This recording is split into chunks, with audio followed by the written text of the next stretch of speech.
నిజాయితీ కూడా తెలుసుకోండి. మీకు కావాల్సినవైతే మీరు మా వీడియోస్ ఇంకా కావాలంటే మీరు బెల్ ఐకాన్ నొక్కి లైక్ చేసి సబ్స్క్రైబ్ అయినా చేసుకోండి ఫ్రెండ్స్. బెల్ ఐకాన్ నొక్కండి ఫ్రెండ్స్. బెల్ ఐకాన్ నొక్కకపోతే మీకు ఇంకా వీడియోస్ చూసుకోండి. మరి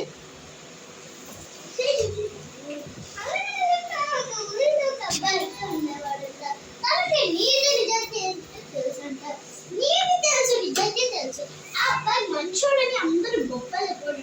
అబ్బాయి వెళ్ళేటప్పుడు అందరు నమస్కారాలు చెప్తాడు. అయితే ఆ అబ్బాయి నవ్వుతూ ఉంటే అందరికి దండాలు పెడుతూ ఉంటాడు. పెడతా ఉంటే పక్కన ఒక బాల్ కనిపించింది. ఆ బాల్ ఎవరితో అని చాలా గట్టిగా ఈ బాల్ అదే అని గట్టిగా అరుస్తాడు. అరిస్తే తన బాడీ పార్ట్స్ అని బయటికి రావాల్సినంత గట్టిగా అరుస్తాడు. అయితే ఆ బాల్ తీసుకొని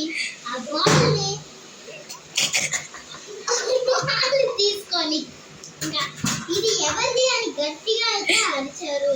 అరిస్తే ఒక గంటకి ఆయన కళ్ళు తిరిగి పడిపోయాడు. ఇంకా ఒక ఆంటీ వచ్చి లేవు బాబు లేవు అంటది. ఇంకా అతను లేచిపోతాడు. చేయి పట్టి లేరా అనే కథలో ఇదే నిజమైన కథ. అయితే గొప్ప చెప్పుకుంటూ పోతాడు. నేను కాపాడు అసలు ఎవరిని కాపాడదు. ఒక రోజు అయితే ఆయన కళ్ళు తిరిగి అనేది రోడ్డు మీద అయితే పడిపోతాడు. పడిపోయాక ఆంటీ వచ్చి ఇలా మన ఏసీపీ కదా ఒకసారి లేచి చూద్దామని చెప్తారు. అందరూ లేచి చూపిస్తారు. అందరూ వచ్చి పిలిస్తే ఆయన లేచిపోతాడు. ఇంకా లేచి ఆ పక్కన బాల్ కూడా అలా చూస్తూనే ఉన్నాడు. ఇంకా ఆ బాల్ ఎవరిదా అనేసి చెప్తాడు. ఈ బాల్ ఎవరిది అని చెప్తే ఇంకా కళ్ళు తిరిగి అయితే పడిపోతారు. ఎన్నిసార్లు కళ్ళు తిరిగి పడిపోతాడమ్మా? ఊరికే మంచిగా చెప్పు. కళ్ళు తిరిగి అయితే పడిపోతాడు. పడిపోతే ఇంకా కళ్ళు తిరిగి అయితే పడిపోతాడు.